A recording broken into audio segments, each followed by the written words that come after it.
Category to be with this caliber of our peers and to be recognized by our peers as far as the Academy is phenomenal. And I can't imagine any greater achievement, honestly. Achievement unlocked. And you're watching the guys in the chopper fast roping down, and I'm like, that's what I want to do. We're putting it in our cinematics. Let's do it in the game now. So now we're rappelling on the side of buildings and stuff like that. It's what the players want to do, so we gave it to them. The things that inspire us, really, the Ultima games of old, things like that, despite their age, capture a world where you feel like you're there. And that's the kind of things that we keep trying to do. When we started out in 1985, we couldn't even call these video games. We had to come in with something called a robotic operating system. That's how difficult it was to sell video games in. So I think we'd have to be surprised with the tremendous growth of the industry, and we're really very proud to be part of it. We've talked about sequelitis. We've talked about the industry getting some level of stagnation. And we're thrilled that the Academy has chose to recognize what Wii Sports represents from an innovation standpoint. A brand new way to play. Before Wii, I almost gave up playing video games because it's very complicated and too difficult. But Wii make me back to play again. At this point, can you guys think of a new way to say how happy you are to have won an award? Getting it from these are our peers. These are game developers, game designers. When these guys say we've done well, getting. You used that one already. No, I haven't. This is incredible, right? It's getting sales is great. Making the game we wanted to make and having people buy it and enjoy it is fantastic. But having all of our peers say that it's the best game of the year, that's insane. We beat Zelda. We beat the Wii. My mom and my dad haven't played a game since Atari 2600, and they played the Wii. And we beat that. That's amazing. The thing is being on the outside of this industry, looking in as a kid and wanting to be a part of it, and then being able to be here and get an award like this from all of these talented people who've been in the business for so long, finally being able to be a part of it, to be recognized like this is absolutely unbelievable. Could not be honored more. I'm standing here with Matt Casamassina, editor-in-chief of the Nintendo Channel. Now, Matt, what did you think of DICE this year? From my perspective, it was it was sort of boring, actually, to be honest. A lot of drinking, a lot of food. And I guess they had some kind of show or something here. Well, I really liked Will Wright's keynote. He was talking about the development of Spore and the design process. Yeah, I think Mr. Lowenstein's keynote was actually pretty impassioned. Doug Lowenstein.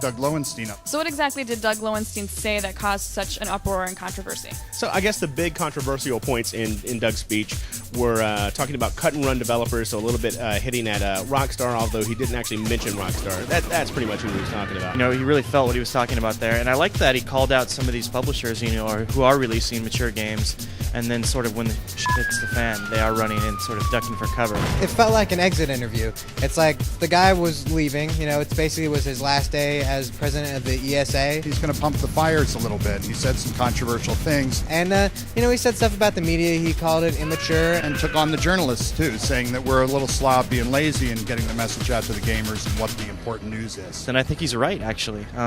The gaming press, a lot of us there's a tendency to just look at a press release and copy-paste it, put it up. You don't find a lot of game journalists who are going to journalism school and then becoming a game journalist. And I don't know if he was specifically going after, the IGNs out there, or if he was talking more about, smaller fan sites and things like that, but saying that, it's rife with rumor reporting. They need to be a little more in-depth with their critiques. Of course, they're trying to kind of guide the industry because they don't want it to go off track. Because, as we all know, 20-year-olds can go a lot of different ways. We're rating certain categories, and IGN's guilty of doing this too, and it's sort of just like a formula, when in fact you should be evaluating every game on its own merits and sort of taking a very artistic approach to it. It was from Doug's heart, and it's really what he wanted to say, so I thought it was an interesting forum to do that here.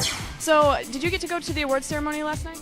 Yeah, I did. I think we should rename it the Gears of Awards. Gears of War, that's a good game. It's a fun game. I played a lot of it. But I do think it's a total crock that it took eight awards, including, Best Artistic Design. One category I didn't really agree with is that it was Best Action Adventure Game. I didn't really consider Gears of War an action adventure game. Action adventure. And they're a shooter. Hello?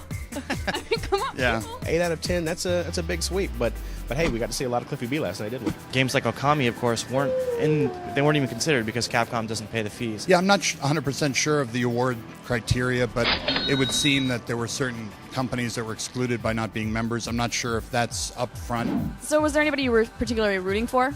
outside of Gears of War?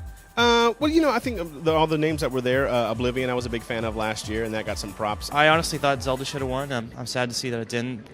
the other side of it is once you have that many awards, it's sort of hard to give it to somebody else. You know, apparently a lot more people played Gears, which, you know, the sales data shows that game's a huge hit around the world. Well, it's no Okami, but I guess that is not eligible to win any awards. There were a lot of games that deserve certainly to be recognized. Say it.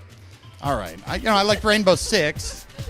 I thought Viva Pinata was good. I would still like to see it be a little more well-rounded and not have to be just part of the Academy to actually win some of the awards.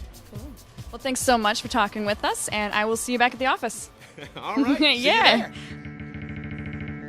There you go, folks. That was DICE and all of its controversy. Do you agree or disagree that Gears of War should have won Game of the Year? Or do you just think that IGN needs to grow up? Then make sure and send us your comments and suggestions to weekly@ign.com. And don't forget to hit up the boards and the blogs, and we will see you guys next week.